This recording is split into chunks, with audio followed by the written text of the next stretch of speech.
परमेश्वर का धन्यवाद, यहोवा परमेश्वर का धन्यवाद।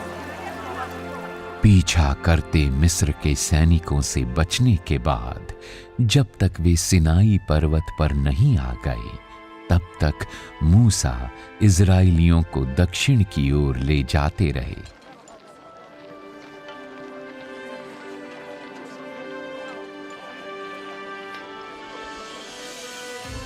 यहोवा परमेश्वर पूर्ण महिमा में सिनाई पर्वत पर उतरे और उन्होंने मूसा के माध्यम से इज़राइलियों को अपने आदेश जारी किए। परमेश्वर ने ये सारे वचन बोले और कहा, तू मुझे छोड़ दूसरों को ईश्वर करके ना मानना, तू अपने लिए कोई मूर्ति खोद कर ना बनाना, ना किसी की प्रतिमा बनाना, तू उनको दंडवत ना करना और ना उनकी उपासना करना।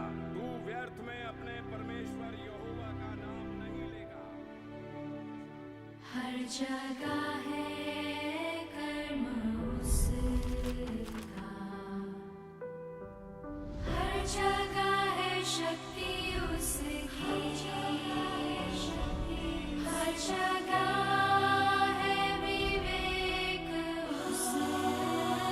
इज़राइलियों को मिस्र से बाहर ले जाने के बाद परमेश्वर ने आज्ञा, शिक्षा, प्रतिबंध और आदेश जैसी व्यवस्थाएं जारी की। बाद की पीढ़ियों द्वारा मिलान के बाद कुल 613 व्यवस्थाएं, ये व्यवस्थाएं लोगों को सिखाने और उन्हें साफ तौर पर निर्देश देने के लिए थीं कि परमेश्वर की आराधना कैसे करें और इस धरती पर कैसे रहें। ये आदेश और व्यवस्थाएं इंसान को जीने के बारे में मार्गदर्शन देने, उनके बर्ताव को नियमित करने के लिए थीं और नैतिक मानदंडों को मापने के लिए सबसे पुरानी विस्तृत शर्तें थीं। ये पापपूर्ण कर्मों को तय करने के लिए पहला आधार और मार्गदर्शन भी थी। क्योंकि तुमने उनके यहाँ से चुराया है, तुम्हें दुगना देना चाहिए।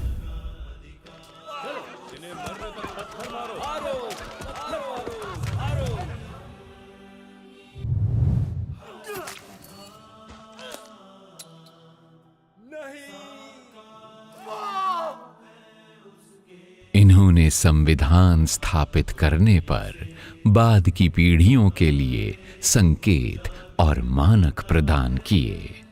इन्होंने बाद की पीढ़ियों के लिए कानून व्यवस्था की पूर्णता के लिए एक आधारशिला भी रखी।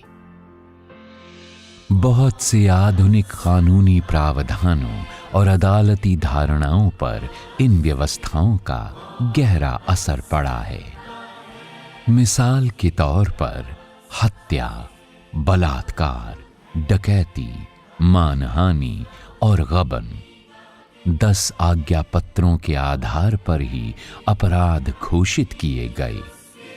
जो आज्ञा पत्र और व्यवस्थाएं यहोवा परमेश्वर ने इज़राइलियों के लिए जारी की, उनका गहरा असर न सिर्फ इंसानी कानून पर पड़ा, बल्कि उन्होंने नैतिक सभ्यता और इंसानी समाज में लोकतांत्रिक संस्थाओं को स्थापित करने और बनाने में एक अहम भूमिका अदा की।